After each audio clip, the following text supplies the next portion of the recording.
The HOA president tried to steal my lake access 3 times before she figured out I was a land surveyor. First time, she sent a lawyer with a threatening letter. Second time, she got the county to send me a violation notice. Third time, she sent an $85,000 excavator onto my property to build a dock she had no permission to build. That's when I sent the sheriff. My name's Derek Brennan. I'm 62, retired, and I've spent 35 years of my life determining exactly where one person's property ends and another person's begins.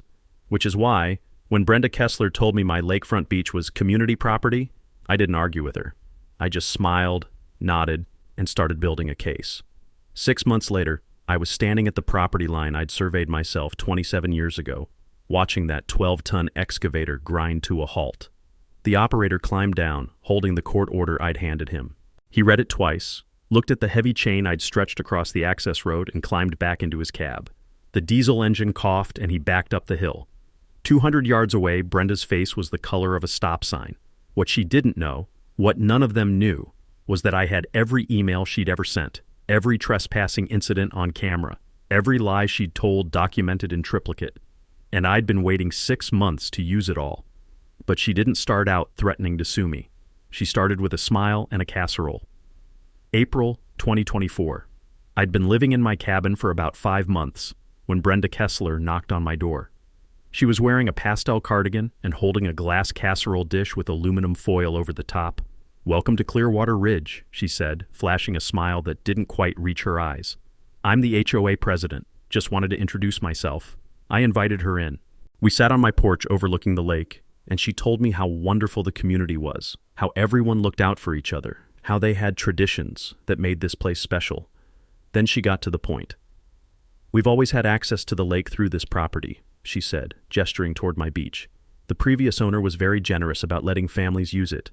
I'm sure you'll want to continue that tradition." I didn't know much about HOA politics back then. I'd bought this land in 1998 as an investment, back when it was just empty acres and a dirt road.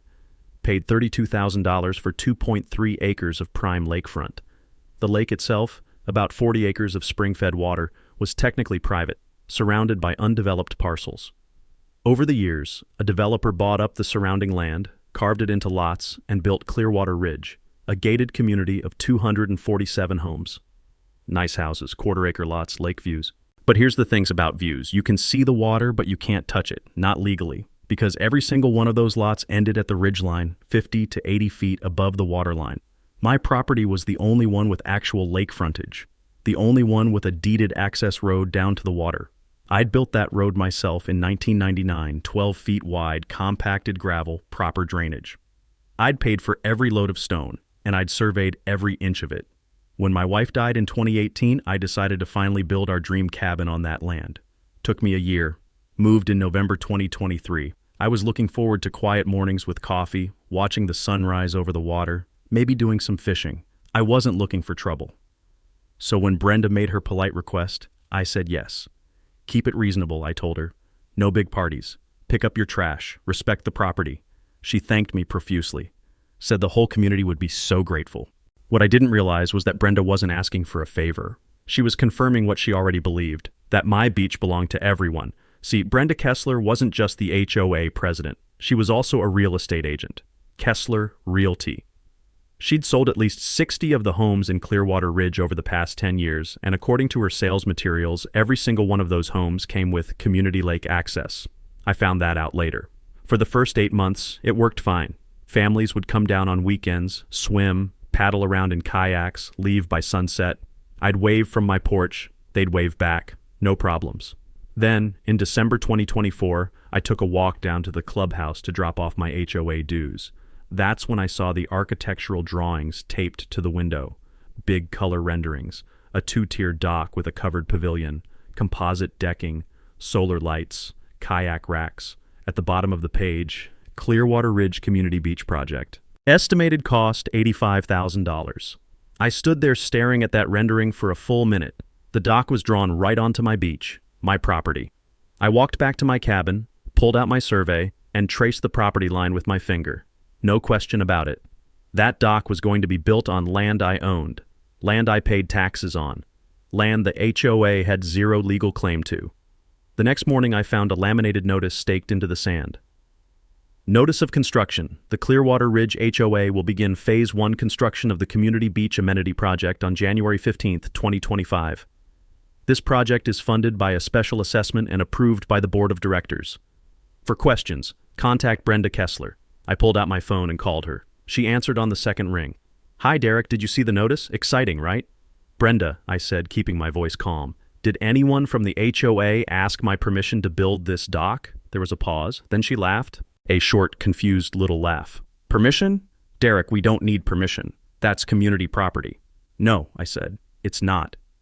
Well, she said, and I could hear the smile fading from her voice, we've been using it for years. Everyone knows it's part of the HOA. Show me the easement, I said. Another pause, longer this time.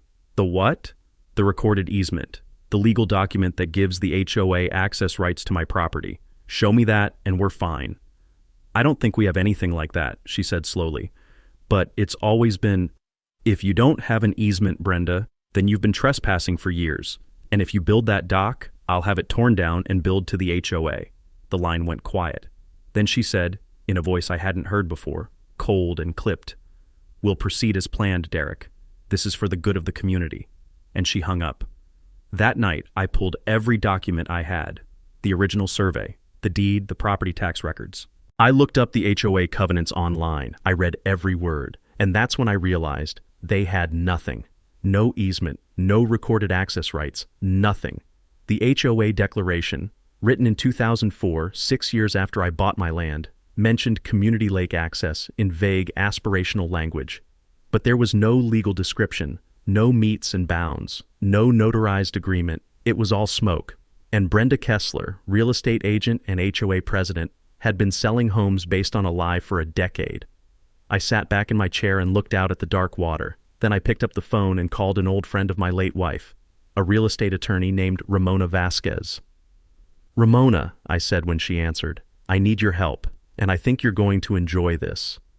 Ramona Vasquez had been practicing property law for 28 years. She'd handled everything from mineral rights disputes to boundary wars between neighbors who'd stopped speaking to each other in 1987. When I explained my situation, she was quiet for a moment. Then she said, Derek, I'm going to be honest with you. You have what we call a slam dunk case. But HOAs are vindictive. They have money, they have lawyers on retainer, and they don't like losing. If you fight this, prepare for it to get ugly. How ugly? I asked. Fines, liens, harassment. They'll make your life miserable for as long as they can. I looked out at the lake. My lake, the one I'd owned for 27 years. What do I need to do? Document everything, she said.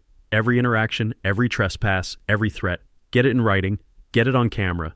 Build a case so airtight they can't wiggle out of it. And then we hit them so hard they never try this again.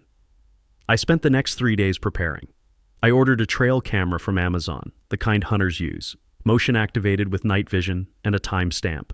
Mounted it on a tree at the entrance to the access road, angled so it captured everyone who came down. Then I printed property line markers, bright orange, and staked them every 20 feet along my boundary. I wanted there to be no confusion about where my land started. On December 18th, I sent an email to the entire HOA board. Subject line, Community Beach Project. Body, I do not consent to construction on my property. The beach area is private property as evidenced by the attached survey and deed. Any entry onto this property without my explicit written permission constitutes trespassing under state law. I expect all construction plans to be halted immediately. I attached my survey, my deed, and the relevant property tax records showing I'd been paying 100% of the taxes on that parcel since 1998. Sent it certified, return receipt requested. Brenda's reply came back in 47 minutes. Derek, you're being selfish. 247 families depend on that lake access. It's been part of this community for nearly 2 decades. We've already awarded the construction contract and collected the special assessment from homeowners. We will proceed as planned on January 15th. If you have concerns, you're welcome to attend the next board meeting. Selfish. That word stuck with me. I'd bought this land when it was nothing but trees and mud. I'd paid for the road. I'd paid taxes on every square inch for 27 years. And now I was selfish for not letting them build an $85,000 dock on it without asking. I forwarded Brenda's email to Ramona. She called me 10 minutes later. Derek, this is gold. She just admitted in writing that they're proceeding without your permission. That's knowing and willful trespass. What's my next move? We file for a temporary restraining order, stop the construction before it starts, and in the meantime, you keep that camera rolling. I want footage of every single person who steps foot on your property between now and January 15th. I hung up and looked at the calendar. December 18th. I had 28 days until the excavator showed up. 28 days to build a case that would end this before it started. I opened my laptop and created a spreadsheet. Date, time, description, evidence. Then I waited. I didn't have to wait long. The trail camera started recording on December 20th. By Christmas Eve, it had captured 19 separate incidents. Families walking down to the beach, unaware they were on private property. Kids splashing in the shallows, a couple having a picnic on my dock. I didn't confront anyone. I just logged every entry into my spreadsheet and saved the footage. Evidence. On December 27th, I ran into my neighbor Paulette at the mailbox. Paulette Chen, mid-50s, worked from home doing something with medical billing. She'd always been friendly, waved when she saw me. This time, she looked around like she was checking for surveillance, then leaned in close. "Derek, I heard about the dock situation." "Yeah," I said. "It's a mess." "Look, I don't want to get involved, but," she hesitated. "Brenda pushed that contract through really fast. Like, suspiciously fast. The board didn't even get competitive bids. She just said her friend knew a contractor who could do it cheap." "Her friend?" "Stephanie Marsh. Her husband owns a construction company. I think it's called Shields Construction, something like that. They do a lot of county work." I filed that away. Shields Construction, county work. "Thanks for telling me, Paulette." She glanced over her shoulder. "I didn't tell you anything, okay? Brenda denied my fence variance last year because I didn't follow proper procedure. She's not someone you want mad at you." "I understand." I called Ramona that night. "The HOA awarded an $85,000 contract without competitive bidding. Does that matter?" "Depends," she said. "If there's a conflict of interest or kickback, it could invalidate the contract, but that's a separate issue. Right now, we focus on the trespass. One thing at a time." "Got it." "Derek, I need to warn you about something. If this goes to court, they're going to try to claim prescriptive easement. That's when someone uses your property openly for so long that they gain a legal right to keep using it." "How long is so long?" "In the state, 20 years. Continuous, open, and adverse use. The HOA's only existed since 2004. That's 18 years. "Exactly. And more importantly, you gave them permission. That negates the adverse requirement, but they'll still argue it. Be prepared." I looked at my trail camera footage. 19 incidents in 7 days. If this kept up, by January 15th, I'd have over 100 documented trespasses. Let them argue prescriptive easement. I had timestamps. January 15th arrived cold and clear. I woke up at 6, made coffee, and walked down to the access road. The chain was already in my truck bed, 15 feet of heavy-gauge steel, the kind they use to secure construction sites. The padlock was Navy grade, the same kind we used on equipment in the service. Bolt cutters wouldn't touch it. At 6:45, I heard the rumble of diesel engines coming up the main road. I called Deputy Frank Hollister. Frank and I had met a few times at the hardware store, talked about fishing. He was former Marine Corps, late 50s, the kind of cop who actually read the law instead of just guessing at it. "Frank, it's Derek Brennan out at Clearwater Ridge. I've got a construction crew about to trespass on my property. I have a restraining order from the court. Can you meet me here?" "On my way." The excavator came around the bend at 7:03. Big yellow cat, treads clanking, operator in the cab scrolling on his phone. Behind him, a pickup truck with Shields Construction LLC on the door, 2 workers in the bed. The excavator stopped at the property line where my orange markers were staked. The operator climbed down, lit a cigarette, and looked around like he was trying to figure out if he was in the right place. I walked over. "Morning," I said. "Can I help you?" "Yeah, we're supposed to start a dock project down there." He pointed toward the beach. "Do you have permission from the property owner?" He looked confused. "The HOA hired us." "I'm the property owner," I said, "and I didn't give permission." His face changed. "Look, man, I don't want trouble. I just go where my boss tells me." "I understand. Here." I handed him 3 documents. "This is a certified survey showing I own this property. This is a copy of my deed. And this is a temporary restraining order from the county court, issued yesterday, prohibiting any construction on this parcel without my written consent. If you proceed, you're in violation of a court order." He took the papers, read the first page of the TRO, and his shoulders sagged. He pulled out his phone and called someone. I could hear the conversation. "Yeah, it's me. We got a problem. The landowner's here with a court order." "No, he's serious. There's a sheriff's deputy pulling up right now. I don't know, man. You figure it out. I'm not catching a contempt charge for a dock. Frank's cruiser rolled to a stop behind the excavator. He got out, adjusted his belt, and walked over. Gentlemen, what's the situation? The operator showed him the TRO. Frank read it, nodded, and looked at the crew. You're free to leave. If you proceed onto this property, you'll be trespassing and I'll have to arrest you. The operator didn't need to be told twice. He climbed into the cab, fired up the engine, and backed the excavator up the hill. The pickup followed. The whole thing took 9 minutes. Then Brenda's Mercedes came screeching down the road. She got out before the car even stopped rolling, her face red, her voice shaking. What the hell do you think you're doing? Protecting my property, I said. You can't do this. That dock is funded. We have 247 families who... Show me the easement, Brenda. She stopped, blinked. What? Show me the recorded easement that gives the HOA legal access to my property. We don't need an easement. We've been using... That's called trespassing, Frank said quietly. Brenda turned to him. Deputy, this is a civil matter. Ma'am, he has a restraining order. If you proceed with construction, it's contempt of court. That's criminal. I handed her a copy of the TRO. You're served. There's a hearing in 14 days. Bring your lawyer. Her hand trembled as she took the paper. Then she turned and walked back to her car without another word. After she left, I pulled the chain out of my truck, stretched it across the access road, and locked it. The padlock made a satisfying click. I mounted a sign. Private road, owner access only. Violators will be prosecuted. Frank watched me work. You know this is just the beginning, right? I know. They're going to make your life hell. Let them try. I took a photo of the locked chain with my phone. Timestamp January 15th, 2025, 7:34 a.m. Then I walked back to my cabin and added it to my evidence folder. The padlock stayed locked for exactly 4 hours and 16 minutes. Then Brenda tried something creative. 4 hours and 16 minutes after I locked the chain, my trail camera caught 3 people walking down the access road. Brenda Kessler, a man I didn't recognize, about 40, wearing a suit, and another board member, Janet Somebody, who I'd seen at the clubhouse. They stopped at the chain. Brenda pointed at the padlock. The man in the suit pulled something out of his jacket. Bolt cutters. The camera captured everything. The audio picked up Brenda saying, "Just cut it. He can't stop all of us." The man positioned the bolt cutters on the lock. Then he squeezed. The handles bent. The lock didn't. He tried again, putting his full weight into it. Nothing. "What the hell kind of lock is this?" he muttered. "Military grade," I said from behind them.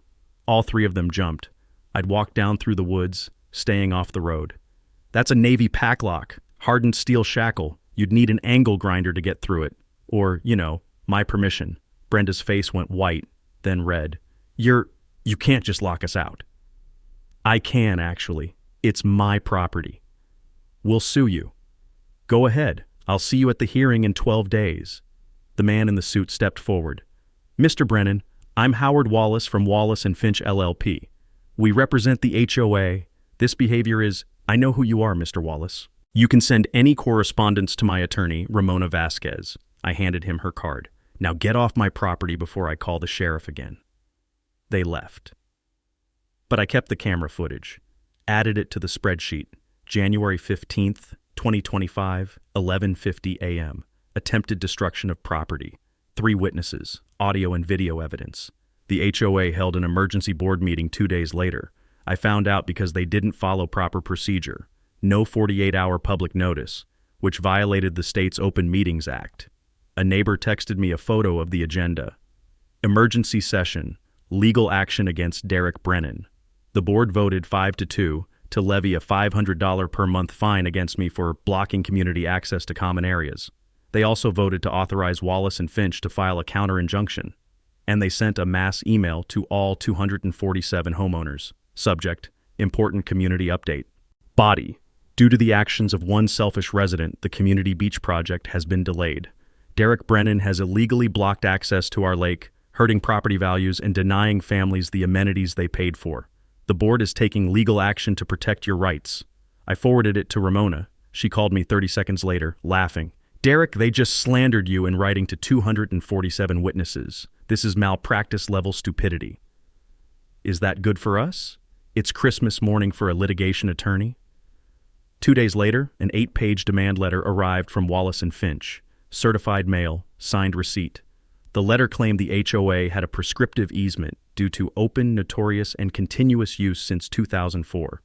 It demanded I remove the chain, cease all interference with HOA activities, and pay damages of $250,000 for harm to property values. It was CC'd to every homeowner in Clearwater Ridge via email. My phone started ringing that night. Some calls were supportive. Most weren't. One man, voice shaking with rage, told me I was ruining his property investment. A woman said I should be ashamed for keeping kids away from the lake. Someone left a voicemail that just said, "I hope your house burns down." I saved every message, added them to the evidence file. Harassment, threats, December 19th through January 23rd. Then the vandalism started. January 25th, someone keyed my truck in the driveway. Long, deep scratches down both sides. I filed a police report.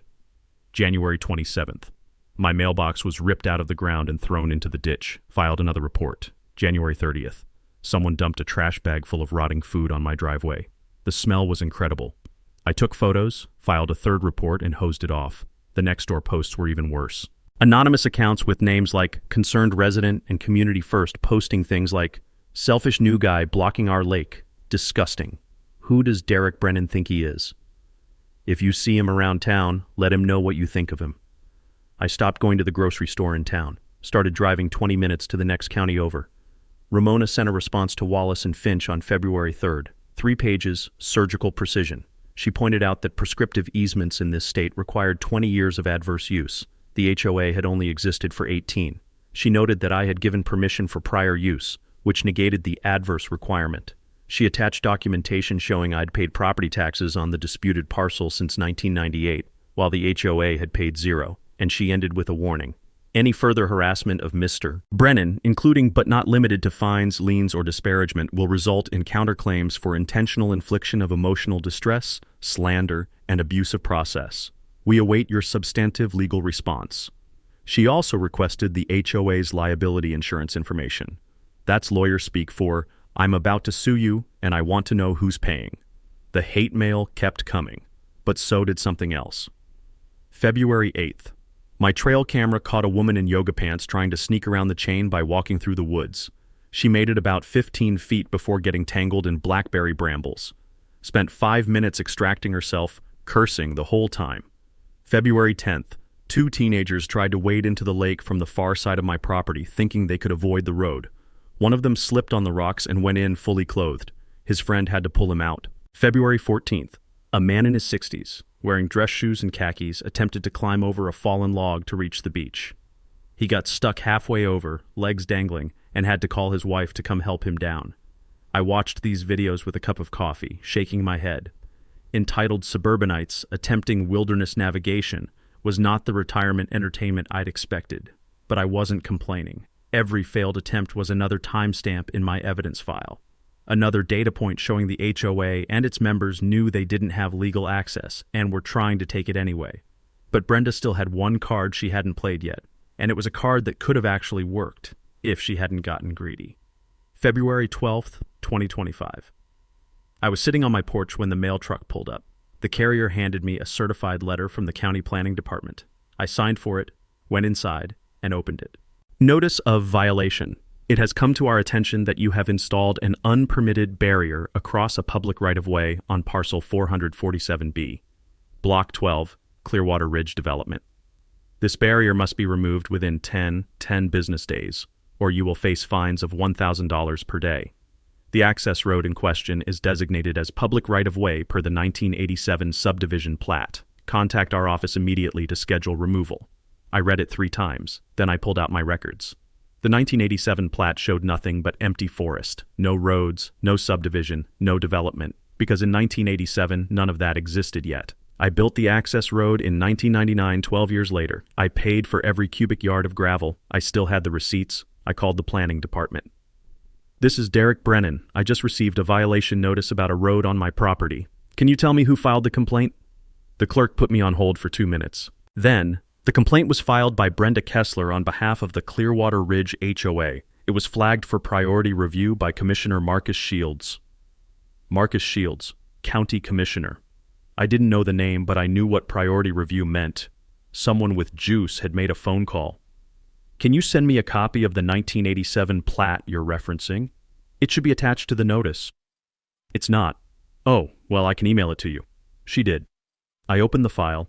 The plat showed the subdivision boundaries, lot lines, easements for utilities, no access road to the lake, because the lake wasn't part of the subdivision.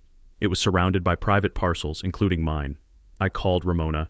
They're lying. The county's claiming my road is public, but their own records show it's not. Who signed the violation notice? An inspector named Gerald Fouts, but it was flagged by Commissioner Shields. Shields, she repeated. Okay, let me make some calls.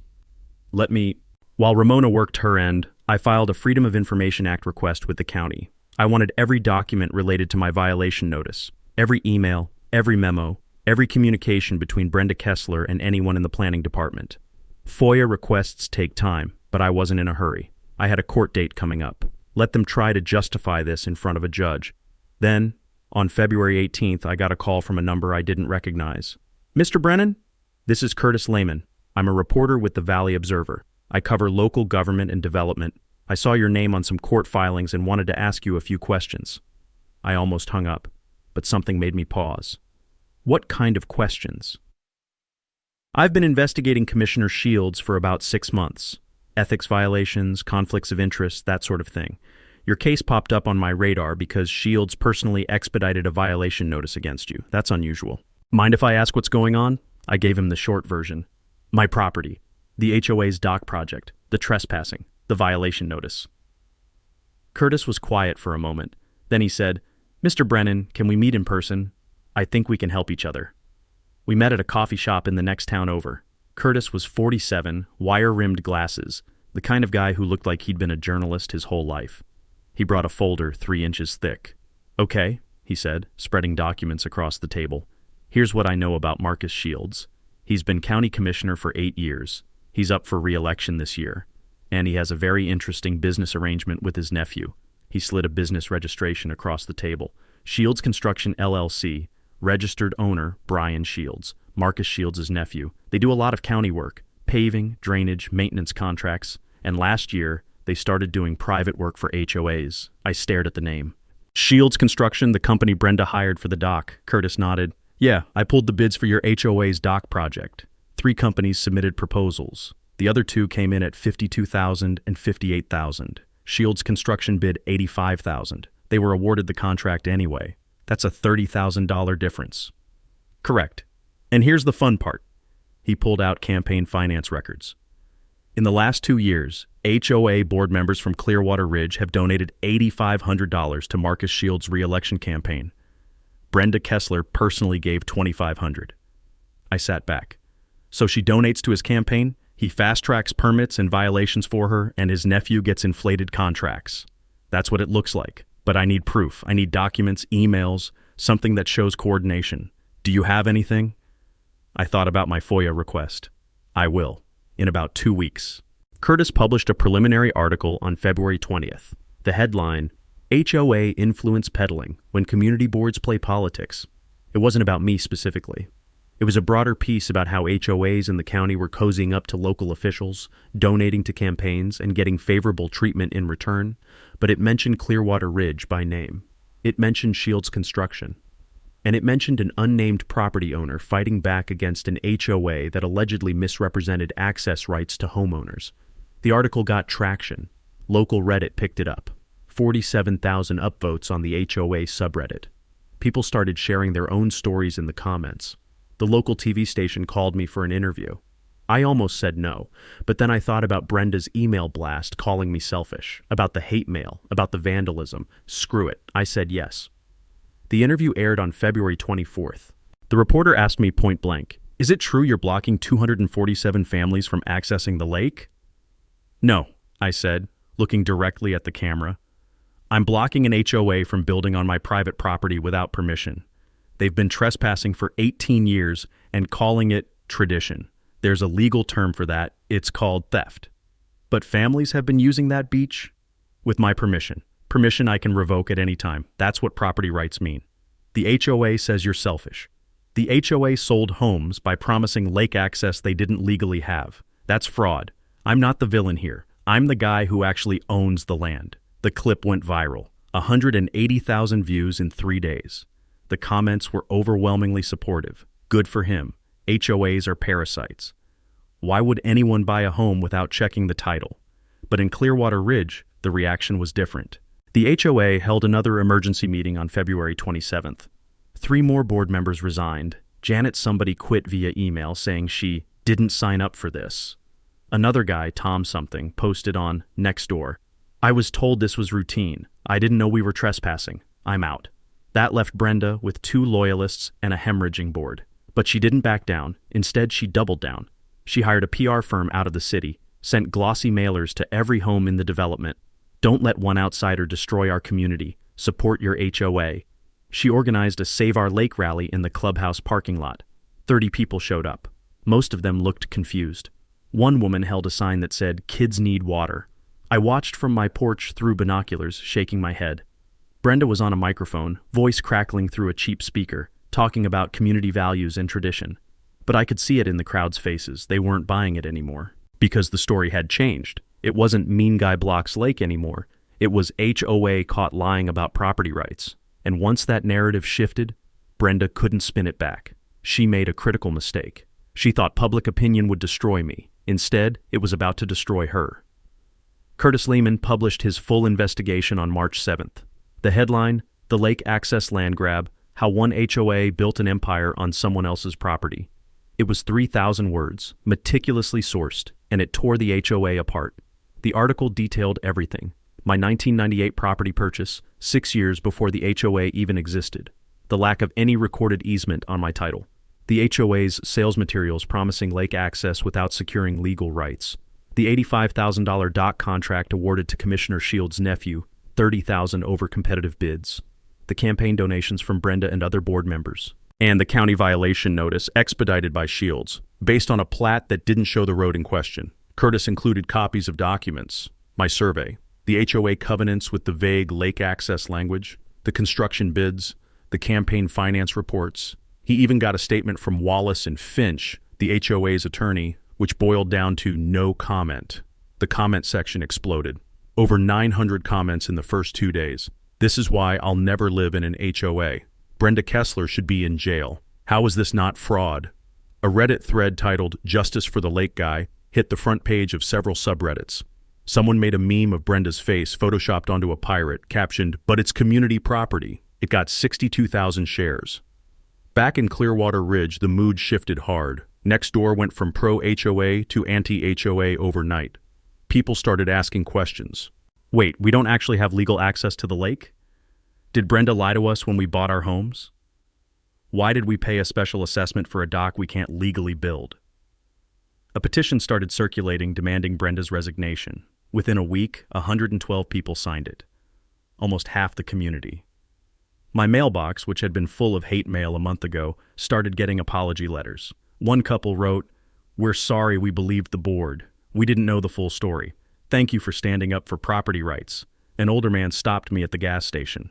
"I voted for that special assessment. I feel like an idiot. They lied to all of us." I didn't gloat. I just nodded and said, "Make sure you show up to the next board meeting." Then the County Ethics Board opened an investigation into Commissioner Shields. The complaint cited Curtis's article and requested a formal review of the campaign donations and the expedited violation notice. Shields issued a statement denying any wrongdoing, but 2 weeks later he recused himself from all HOA-related matters. The violation notice against me was quietly rescinded. No explanation, just a 1-sentence letter. Upon further review, the access road in question is determined to be private property. Case closed. I framed that letter and hung it in my office. But the real bombshell came from an unexpected source.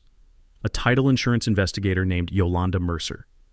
Yolanda Mercer worked for Consolidated Title, one of the largest title insurance companies in the state.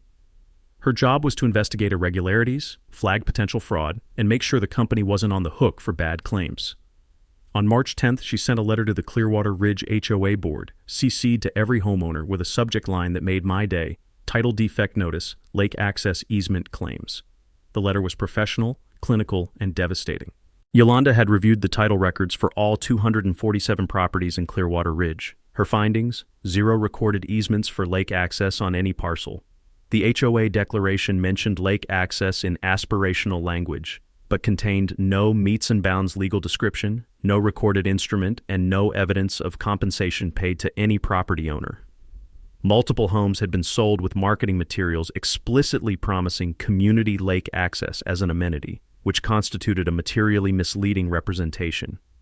Homeowners who purchased properties based on these representations may have claims against the HOA, the developer, or the real estate agents involved for fraudulent inducement. Her conclusion? Consolidated title cannot ensure any easement claim related to lake access in Clearwater Ridge. Any such claim would be denied. In other words, if you bought your house thinking you had lake access, your title insurance won't cover it. Because the access never existed, and if you want to sue someone about it, sue the HOA. The fallout was immediate. 18 homeowners, including 3 board members' families, retained attorneys and threatened to sue the HOA board personally for breach of fiduciary duty. The HOA's insurance carrier sent a denial letter stating that coverage for wrongful taking or conversion of non-HOA property was explicitly excluded under the policy, which meant the HOA's $340,000 in reserve funds were now exposed. Wallace and Finch, the law firm representing the HOA, withdrew as counsel due to conflict of interest. Turns out, representing a board that might get sued by its own members is a legal minefield. The HOA scrambled to hire a new attorney at $450 an hour. Then Brenda made one last desperate play. She called an emergency homeowner meeting on March 16th to propose a special assessment of $2,000 per household to fund the legal defense. $2,000 per household to fight me. The clubhouse was packed, standing room only, and it did not go the way Brenda expected. I didn't attend, but Paulette recorded the whole thing on her phone and sent it to me later. Brenda stood at the front, visibly shaken, trying to rally support. If we don't fight this, Derek Brennan wins. He'll control access to the lake forever. Our property values will... A man in the back stood up. You told us we had lake access when we bought our homes. We do have access. We just need to formalize... You lied, a woman shouted. You sold us houses with an amenity you didn't own? Another voice. Why should we pay $2,000 to fix your screw-up? This isn't my screw-up. This is... You're the president. You're the one who hired the contractor. You're the one who pushed this through without checking if we had the legal right. The meeting devolved into shouting. Brenda tried to call for order. No one listened. Finally, 89 homeowners signed a letter on the spot addressed to the board. We were misled about lake access. We will not pay additional assessments to fund litigation. Settle with Mr. Brennan immediately, or we will pursue legal action against the board. Brenda's face went pale. One of her 2 remaining board members stood up and said, I resign, effective immediately. The other one followed. Me too. I'm not going down with this ship. Brenda was left standing alone at the front of the room, holding a gavel, with no board and no support. 3 days later, Ramona received a call from the HOA's new attorney, a guy named Peter Drummond. Miss Vasquez, my client is interested in discussing settlement. I'm listening. The board is prepared to acknowledge that no easement exists, record a notice on all property deeds to that effect, and issue a public apology. They're also willing to discuss reasonable compensation. How reasonable? $50,000. Ramona laughed. Mr. Drummond, your client trespassed on my client's property for 18 years, attempted to build an $85,000 structure without permission, slandered him in writing to 247 people, and subjected him to harassment and vandalism. $50,000 doesn't cover his attorney fees. What's your number? $150,000, plus all the terms you mentioned, plus Brenda Kessler's resignation, and in exchange, Mr. Brennan will grant the HOA a revocable license for limited lake access. Take it or leave it. I'll discuss it with what's left of the board. 2 days later, they agreed to everything except Brenda's resignation. She quit on her own the next morning, April 12th. The hearing I'd been building towards since January. The county courthouse was a limestone building with Roman columns, the kind of place that made you feel like the law still meant something. I arrived at 8:30 for a 9 o'clock hearing. The courtroom was already filling up. I counted at least 40 people in the gallery. Most of them were Clearwater Ridge residents. Some looked curious, some looked angry. Curtis Lehman was in the press section with a notepad. Paulette gave me a small wave from the back row. Ramona met me outside the courtroom doors. She was wearing a navy suit and carrying a leather briefcase that looked like it had seen a few wars. You ready? She asked. I've been ready since December. Good. Remember, let me do the talking. If the judge asks you a direct question, answer it calmly and stick to facts. Don't editorialize. Got it. And Derek, we're going to win this. Judge Andrea Thornhill took the bench at 9:03. She was in her early 60s, silver hair pulled back, reading glasses on a chain around her neck. She had a reputation for no-nonsense rulings and zero patience for bullshit. "Good morning," she said, settling into her chair. "This is a preliminary injunction hearing on the motion filed by Derek Brennan and the HOA's counterclaims. Let's get started. Counsel, state your appearances." Ramona stood. "Ramona Vasquez for petitioner Derek Brennan, Your Honor." On the other side of the aisle, a woman in her 40s stood. "Melissa Dupree for respondent Clearwater Ridge Homeowners Association, Your Honor." "Miss Dupree, you're up first. Tell me why the court should deny Mr. Brennan's injunction." Melissa Dupree was polished, confident, and clearly expensive. She approached the podium with a folder full of notes. "Thank you, Your Honor. The HOA's position is straightforward. For 18 years, the residents of Clearwater Ridge have enjoyed access to the lake through the property now owned by Mr. Brennan. This access was open, continuous, and uninterrupted. Families have swum there, held gatherings there, and relied on that access as a fundamental amenity of the community." She clicked a remote, and photos appeared on the courtroom screen. Families on the beach, kids splashing in the water, people sitting on my dock. "These are not trespassers, Your Honor. These are neighbors exercising what they reasonably believe to be a community right. The prior property owner permitted this use for years. When Mr. Brennan purchased the property, that implied permission continued. To now suddenly block access harms 247 families and undermines the reasonable expectations upon which they purchased their homes." She paused for effect. "The HOA acknowledges that no formal easement was recorded. But under the doctrine of prescriptive easement, long-term open use can create a legal right. While the statutory period is typically 20 years, equity may justify a shorter period when the use has been so well established and relied upon. The HOA asks this court to recognize that equity and allow access to continue while the parties negotiate a formal agreement." She played a video. Kids crying, a little girl, maybe 7, saying, "Why can't we go to the beach anymore?" A dad with his hand on her shoulder, looking into the camera. "Our kids don't understand. This has always been part of our neighborhood." Melissa sat down. "It was a good performance. Emotional, sympathetic, designed to make me look like the Grinch who stole summer." Judge Thornhill made a note. Then she looked at Ramona. "Miss Vasquez." Ramona stood, walked to the podium, and didn't open a single piece of paper. "Your Honor, this case is not complicated. It's Property Law 101. Mr. Brennan owns the land. The HOA does not. There is no easement, recorded or otherwise. Everything else is noise." She clicked her own remote. My survey appeared on the screen, clean and official, with a surveyor's seal in the corner. "This is the certified survey of Mr. Brennan's property, conducted in 1998 when he purchased it. The boundary clearly includes the beach area and the access road. This property was purchased 6 years before the HOA was incorporated. 6 years. The HOA didn't exist when Mr. Brennan bought this land." Next slide, my deed with the legal description highlighted. "This is the recorded deed. It has been on file with the county since 1998. No easements, no encumbrances, clear title." Next slide, property tax records. Mr. Brennan has paid 100% of the property taxes on this parcel for 27 years.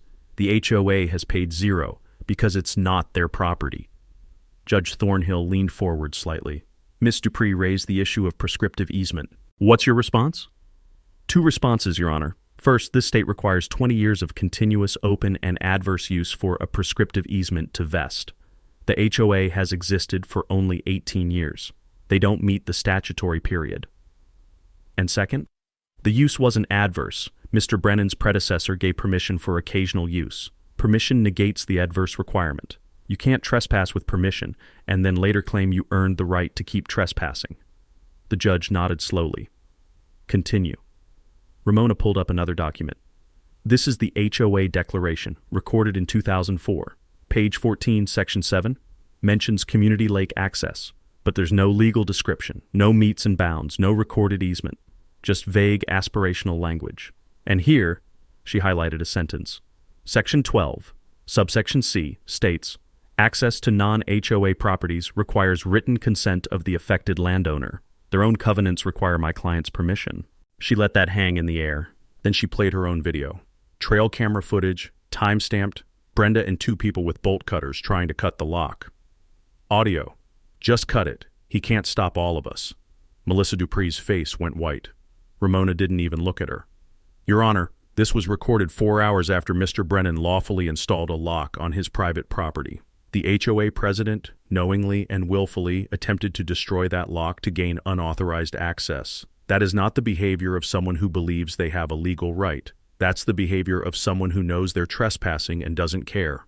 She clicked to the next slide. An email. Brenda Kessler to the board, dated February 3rd, 2024. Subject, easement issue. Body. We need to figure out the easement situation before Brennan finds out we don't have one. Ramona looked up at the judge. They knew, Your Honor. They knew they didn't have legal access and they proceeded anyway. Judge Thornhill turned to Melissa. Counselor, did you know about this email? Melissa stood slowly. I was not aware of that specific communication, Your Honor. So your client didn't disclose it? We're still in discovery. This email is dated over a year ago. It's directly relevant to your prescriptive easement argument. If they knew they didn't have an easement, the use couldn't have been open and notorious in good faith. Melissa had no response. The judge turned back to Ramona. Anything else? One more thing, Your Honor. Ramona approached the bench and handed a document to the clerk. This is an affidavit from the prior property owner, located and interviewed by our office. He states, and I quote, I allowed occasional recreational use of the beach as a courtesy to neighbors. I made it clear to the HOA that this was not a permanent arrangement and did not convey any property rights. When I sold the property in 2019, I informed the buyer that no easement existed. She stepped back. Your Honor, Mr. Brennan is not the villain here. He's a retired surveyor who bought land, paid for it, improved it, and has been subjected to months of harassment for asserting his legal rights. The HOA sold homes promising amenities they didn't own. That's not Mr. Brennan's fault. That's fraud. And it's not this court's job to fix the HOA's fraud by taking my client's property. Judge Thornhill removed her glasses and rubbed her eyes. Then she looked at Melissa. Miss Dupree, I've reviewed the filings. I've heard your arguments. Do you have any legal basis, any case law, any statute, anything that supports granting an easement under these facts? Melissa stood. Your Honor, we believe that equity doesn't override property law, Counselor. What's your legal basis? We would argue that the reliance interest of 247 families is a policy argument, not a legal one. Do you have a legal basis? Melissa hesitated. Not at this time, Your Honor. Then we're done here. Judge Thornhill put her glasses back on and looked at her notes. Then she looked up. Mr. Brennan owns the property. That's not in dispute. There is no recorded easement. That's not in dispute. The HOA has not met the requirements for a prescriptive easement, both because of the time period and because prior use was permissive, not adverse. The HOA's own covenants require written consent for access to non-HOA properties, which Mr. Brennan has not provided. The evidence shows that the HOA knew it lacked legal access and proceeded with construction plans anyway, culminating in attempted destruction of Mr. Brennan's property. This is one of the clearer property disputes I've seen. She picked up her gavel. I'm granting Mr. Brennan's motion for preliminary injunction. The Clearwater Ridge HOA, its board members, and all residents are permanently enjoined from entering Mr. Brennan's property without his express written consent. Any violation of this order will be considered contempt of court. Further, I'm awarding Mr. Brennan attorney's fees and costs in the amount of, she glanced at a document, $37,000, payable within 30 days. If the HOA wishes to pursue an easement through negotiation or eminent domain, they're free to do so. But based on this record, I don't see a path forward. We're adjourned. The gavel came down, one sharp crack. Brenda, sitting in the front row, put her face in her hands. Several homeowners in the gallery started whispering. A few got up and left immediately. Paulette was grinning from the back row. Curtis was scribbling notes furiously. Ramona shook my hand. Textbook win, she said quietly. As we walked out, an older woman approached me in the hallway. Mr. Brennan, I owe you an apology. I signed that petition against you back in January. I didn't know the whole story. Thank you for standing up for what's right. I nodded. Thank you for saying that. Two other people stopped me on the courthouse steps to apologize. One man said, Brenda lied to all of us. I'm glad you won. I didn't gloat. I didn't celebrate. I just got in my truck and drove home. Because winning in court was only half the battle. The real question was, what do you do with power once you've got it? Brenda Kessler resigned as HOA president on April 20th. No ceremony, no farewell speech. Just a one-sentence email to the membership. Effective immediately, I am stepping down from the board. The special election happened 2 weeks later. Paulette Chen ran unopposed and won.